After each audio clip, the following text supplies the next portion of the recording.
guys. Ayan yung aming kapiligiran ngayon. Maputi kasi kagabi. Ayan. Ayun, ang ganda. Ganyan dito sa lugar namin. Sana pagdating ng araw, nakasumento na rin yan katulad ng ibang daanan.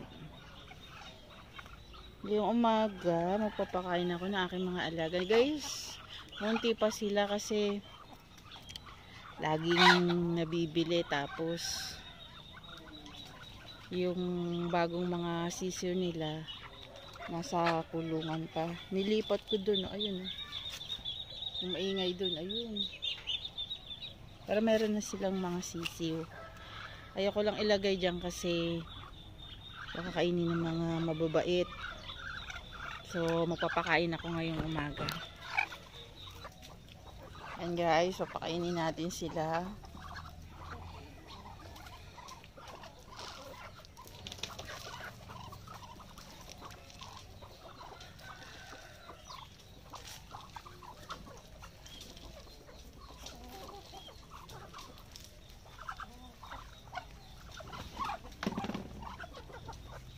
Guys, tapos itong mga corn na maliliit para yan sa mga ibon. Mamaya marami ng ibon dyan. Binibigyan ko talaga sila ng pagkain.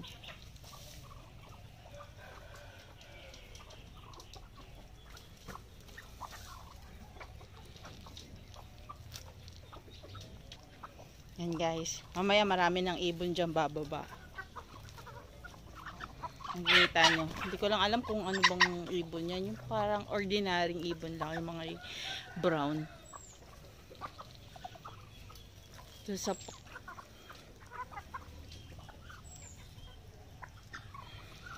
dami dyan mamaya. Doon sa part na yun, banda doon.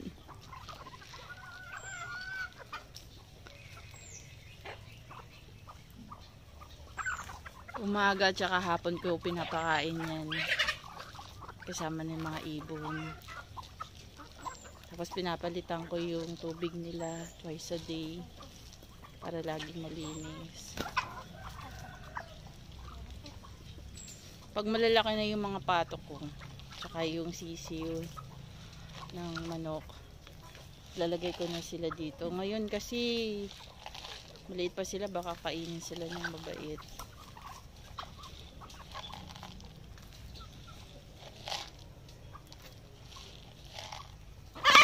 Pero may mga naglilimlim na. Si Mama Duck dun sa loob, naglilimlim ng bago.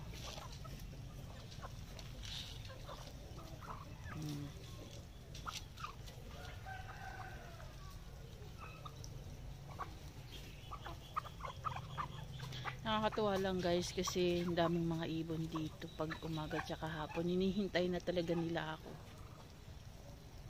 Kasi nasanay na sila dito na naghahagis ako ng pagkain nila.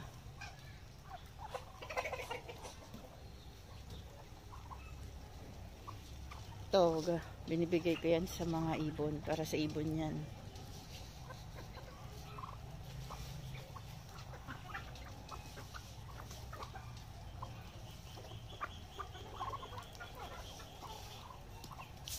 Kaya yung mga ibon dito, busog na busog. Dun sila sa may ano, nakita niyo yun. Yan, dyan sa puno na yan, marami dyan.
Busog na yan, oh.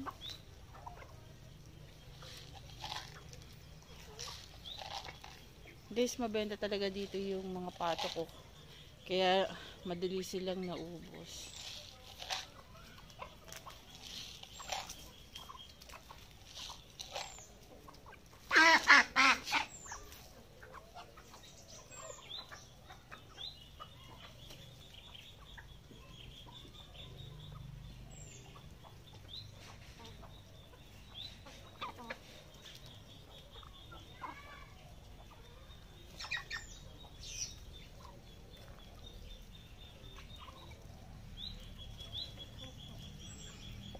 Guys, silipin natin dito yung si Mama Duck.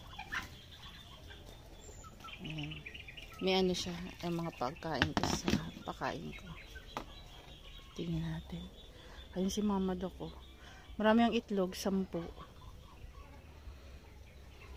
Tapos may mga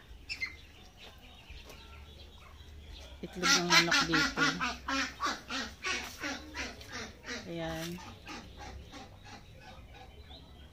7. Meron din dito. Tingin ko meron dito. 3. Tapos meron pa rin dito.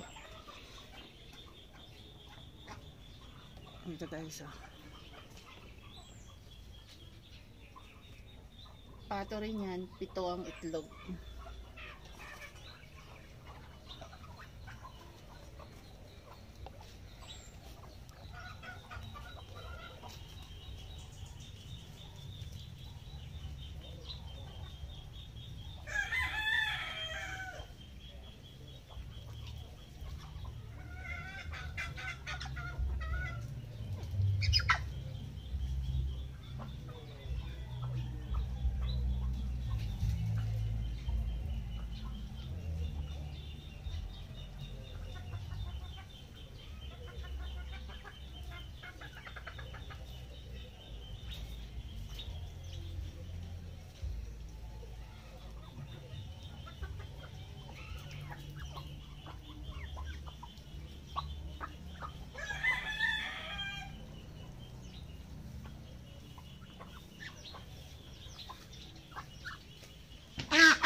Tapos guys, mag-iiwan ako ng 2 ganito karami na corn grits para kainin ng mga pato at saka manok.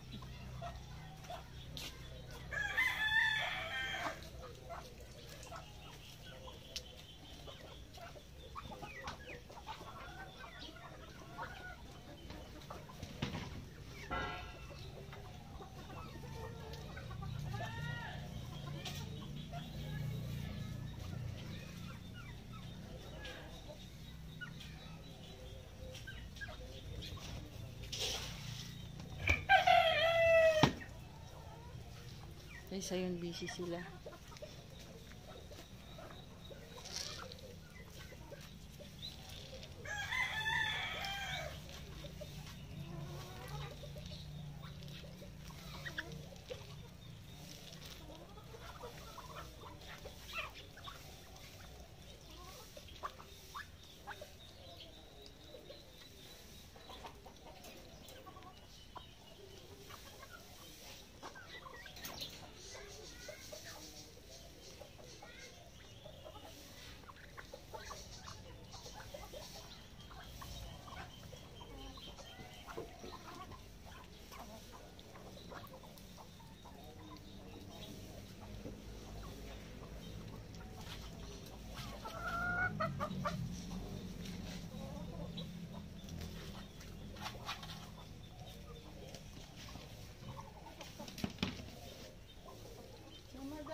Guys, ayan, oh.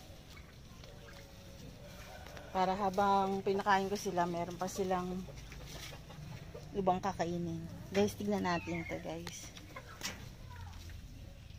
Ito yung itlog ng pato. Ah, 8 na pala. 8 na yung itlog ng pato. 2, 4, 6, 8. Nakaraang 7 lang yan eh.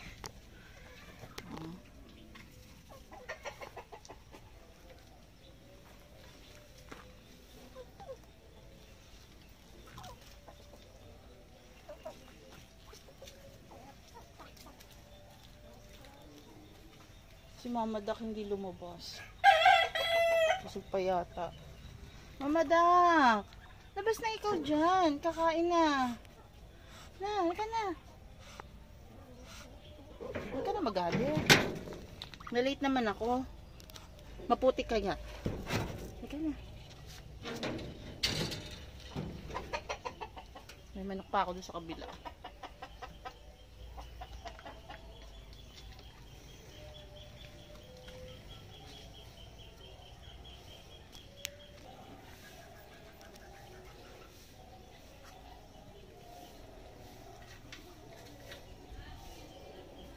Saan na yung mga ibon? Baka busog pa. Kasi kagabi guys, ang dami kong iniwan na pagkain. Yung katulad nun. Siguro busog na busog yung mga ibon. Pero marami naman akong iniwan. Ayun na. Mamaya bababa na yan.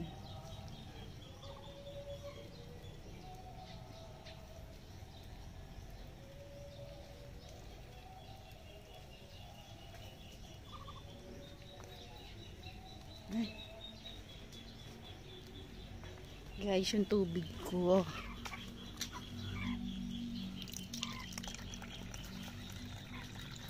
Nandito tayo sa ilalim ng rambutan. Ang manok ko busog na kaya nakahapon na. Ayaw niya ng maputi kaya andyan siya. Guys, laki talaga ng tulong kapag may puno. Dito ako nagpapainom ng kanilang tubig.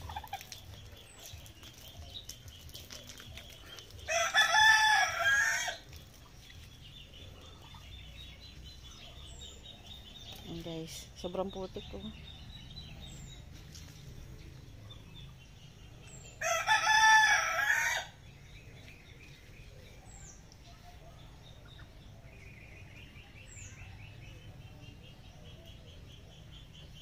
Guys, ayan o, sobrang yabo na ng dahon ng aming rambutan.